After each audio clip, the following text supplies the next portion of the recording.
So, alright, I'm going to go ahead, take a little block of wood, put it down here. To secure it, I'm going to go back the camera off and go ahead and put a good weight on it, which I'll go ahead and use my handy vise, and we'll let it dry for a while and we'll come back and then cut it out. So anyway, that's it for now. I'll be back in a little bit.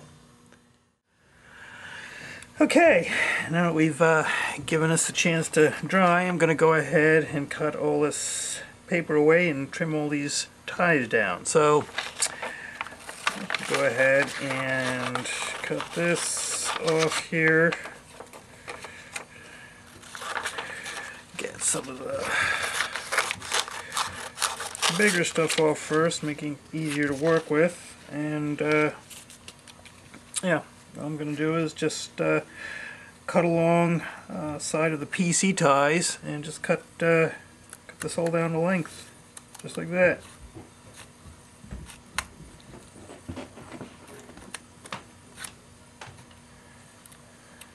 Oops. Here we go. I'm sure I don't have to cut into a PC tie by accident. Okay, here we go. You don't want to do that.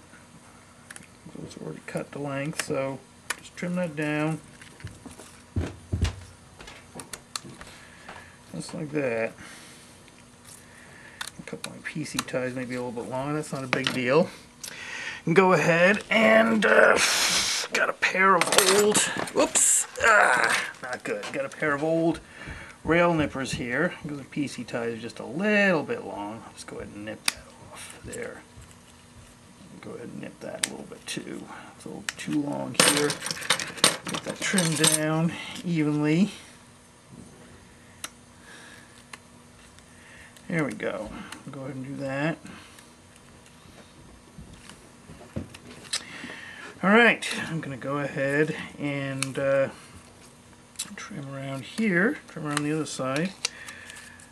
Come down here.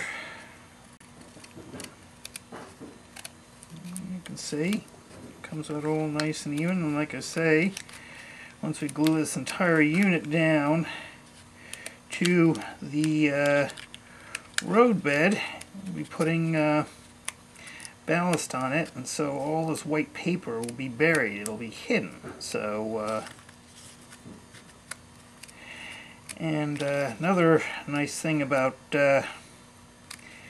putting this, attaching the turnout, gluing it to this paper here, is that'll make it a little bit easier. I'll be honest, I haven't had much luck if I've had to do something over again or take a turnout out again, having it come up in one piece, but thinking having this little thin layer of paper might make it a little bit easier to pull it up in case I gotta do something over again. I think it will, but I don't know. This is kind of bit more of an experiment with me too, which is a different way of doing things and way I've done it before, so you may have a better way of doing it. Maybe your way may make more sense than what I'm doing, but I don't know.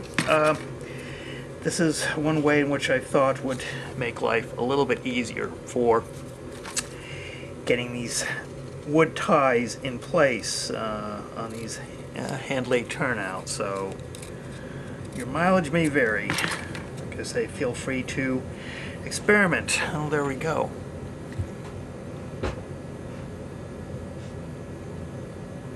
It's all cut out, and like I say, when I put the ballast on, you won't see any white. So let me go ahead and let me trim this down a little bit more. It's a little bit uneven down here. Okay. Alright. Okay. I think good to go. And the throw bar moves nice and easily, so we haven't gunked it up with any of the caulking, so that's looking good. So let me go ahead and for the next part of this series I'll show you how I install this turnout, let me go ahead and show you where I'm going to be putting it. Going to be putting it right, oops, oh, right in here. I don't know if you can see this that well, but got this bridge here, and this is where the turnout's going to go. Let me zoom this back some. Okay, yeah. Yeah, it's going to go, oops, right there. I'm holding it on the tripod. Okay, that's probably a bit more like it. I hope I haven't given you vertigo during this time. So basically, I'm going to put it right in here. So with the next set of videos, I'll show you how I do that, and then work on putting in the caboose ground throw. I think I'll put it right in here. So I'll go ahead and probably trim the throw bar off on this side. It's a little bit long over on this side. I'll trim that off. So anyway, that's it for tonight. I've babbled enough. So until next time, take care.